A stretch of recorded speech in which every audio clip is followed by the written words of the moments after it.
Hello guys! So ayan po guys, may bago akong delivery from mga bigas ko guys. So nag-order ako kanina ng bigas. So ayan guys. So tatlong klase lang po yan at nagkakalahati. So ayan, dalawa lang siya kasi parating pa lang si kuya. Bit-bit yung isa. So ayan guys, si kuya. Ayan yung isa. Ayan. So ayan guys.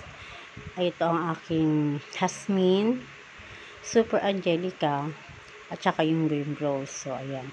So ayan guys, so ito aking green rose is 55. So ang aking super angelic is 57 na. So ang jasmine is 59.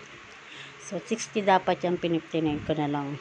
So itong bachelor ko is 56 pa rin naman. So ito pa yung order ko nung ito lang last week. So ayun nga gaya na sabi ko guys, tumaas na naman siya. So linggo-linggo nagkaano sila update ng presyo. So ayan, 4 na klase lang siya guys. So ayan na guys, ito na yung aking resibo. Ang Angelica is 1,3, tapos sa aking green rose is 1,275, tapos sa aking jasmine is 1,350. So ang bigay sa akin sa Angelica is 52 na, sa green rose is 51, so jasmine is 54. So ayan guys, so naka 3,925 ako. So gaya ng sabi ko guys, itong part 2 na aking update. So ayan, so dahil nga linggo-linggo akong nagpapadeliver. So ayan, linggo-linggo talaga siyang nagtataas guys. So ayan, kung nagustuhan niya aking video, please subscribe my YouTube channel.